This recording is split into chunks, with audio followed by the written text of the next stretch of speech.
Ever get the feeling like, those old maps, the ones that are kind of vague? Oh, yeah, totally. Where they just have, like, here be dragons in the blank spaces. Yeah, right. Unexplored territories. It's like that with our brains sometimes. We have our little zones of knowledge. But then there's this whole here be dragons wilderness out there. Absolutely, yeah.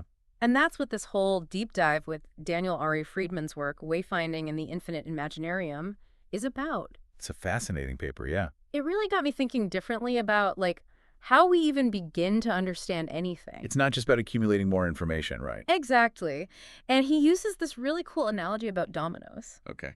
And bear with me, because at first I was like, dominoes? What? But it actually makes a lot of sense because he talks about how, we start with these simple sounds like ba, ba, ba, bumpers like a baby. Building blocks. And then it builds and builds to these really complex ideas, but it's all like... It's like that chain reaction, right? Yes. Each domino kind of knocks over the next, and eventually you arrive at. Meaning. Yeah. Yeah.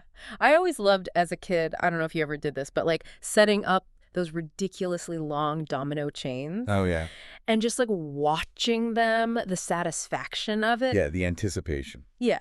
But in this case, it's like the grand finale is, grasping a concept instead of just a satisfying clatter. Yeah, yeah. But here's where I thought it got even cooler. He talks about how this idea of building with these blocks of knowledge, it connects to these two different ways we approach learning. Which he calls gap filling and gap respecting.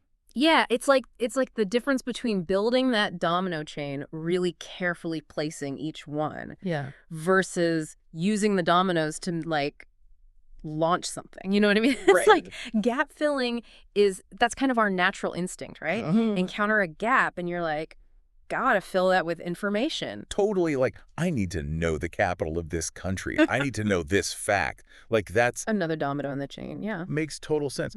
Like, trivia night. We love a good trivia night. Exactly. But what is this gap respecting? That sounds a little more, I don't know, daring in a way. Yeah, a little scarier maybe, right? Because it's acknowledging that there are limits to what we can know. Okay. And embracing that unknown. So instead of like always feeling like we need to stick another domino in the chain, we can be like, what if we use this gap to build something different? Yeah, or like explore a new direction. Interesting. Instead of just going in a straight line. So it's not just, memorizing facts like a robot. It's like we learn by making those connections and seeing how those dominoes fall into place, which he calls gap filling. But then what's even, I think, more exciting is what he calls this gap respecting. Because, I mean, sometimes the most interesting discoveries happen when we're willing to kind of like step off the well-trodden path. Okay. And kind of go out on a limb a little bit, I think. Right. That's where the real magic happens, I think. So how does this actually like play out in real life? What does it look like to be a quote-unquote gap respecter? So there's this other idea in the paper, and when I first read it, it kind of went over my head a little bit, to be honest. But oh, yeah. He calls it the Infinite Imaginarium. Okay, yeah. Which sounds very grand. It does. Sounds like a theme park for, philosophers. Right. But what is it, really? It's more of a mindset than an actual place. Okay. It's like, think about like a map of knowledge. Yeah. And it's that area where, they used to just like draw, like, here be dragons. Right. Because they didn't know it was there? Exactly. It's the vast, uncharted territory of possibilities. Okay. All this stuff that, like, we don't even know. Less roller coasters, existential pondering. Exactly. Got it.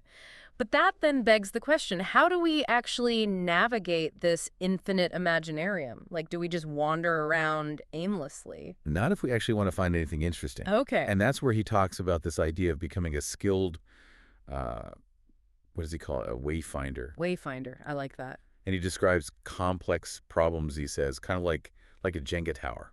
Okay. Each block is like a piece of knowledge, right? Mm-hmm. And the way we kind of choose to, like, approach that problem, like what blocks we take out or what blocks we add, kind of determines where we go in that exploration. Oh, so it's about asking the right questions, the ones that might like send that Jenga tower tumbling in interesting ways. Yeah, exactly. And that's where the gap respecting comes in. Instead of desperately clinging to, what we already think we know, we have to be willing to kind of embrace uncertainty and use those questions as our compass.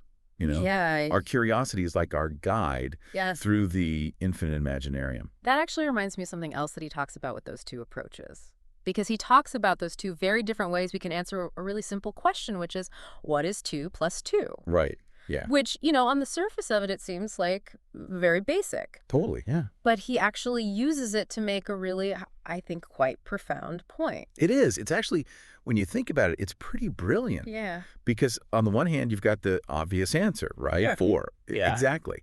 But what he does is he highlights that even a simple question like that can be an invitation to go deeper, to challenge our assumptions, maybe even discover completely new ways of understanding even the most basic concepts. Okay, so walk me through this. So you've got the straightforward answer, which is 4. Right. Which is very gap-filling. Like, we're just reinforcing what's known. Exactly. But what does it look like to answer that question? What is 2 plus 2 from a more gap-respecting approach?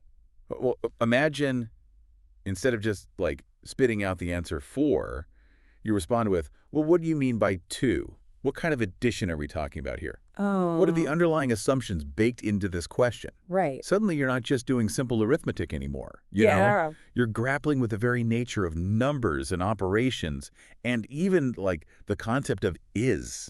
Wow. So it's like choosing to build a whole new domino chain instead of just following the one that's already laid out for you. Right. And who knows what kind of amazing pattern you might create when you do that. Exactly. It's about embracing that uncertainty and using that initial question as kind of like a springboard to explore uncharted territory. Yeah. And the beautiful thing is, both approaches are valid.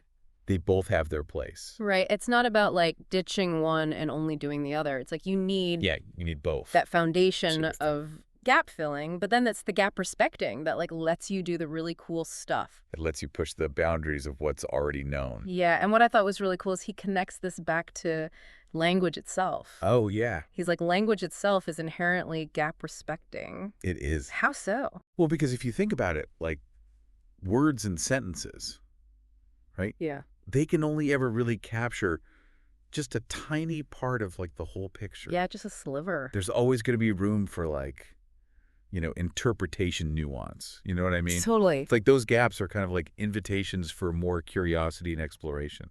So it's when we're communicating, we're not just robots exchanging information. It's we're inviting someone to come meet us in this yes, shared space of understanding. And that the space between the lines where it's not just here's the information. And the gaps are part of it. The gaps are where the magic happens. Yeah, and that's what I love about it. It's he's saying we should try to get better at being these wayfinders. Yes. In not just how we learn, but in how we talk to each other. Absolutely. Embracing that uncertainty and being okay, that's cool. Let's see what happens. That's where things get interesting.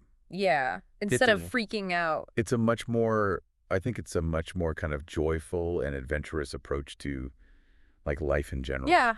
Totally. And I think that's what makes his work so cool is it's not just about how do we get smarter? It's how do we actually live? Yeah, and how do we enjoy the ride? How do we enjoy the ride, right? And find the joy in not knowing something and then figuring it out. Exactly. So I guess the big takeaway for me from this whole Infinite Imaginarium idea is it's not about getting to the destination. It's about being okay with being on the journey. Yeah, and being open to where that journey takes you. And maybe even veering off the path a little bit and seeing what's over there. It's exactly taking a detour. Yeah.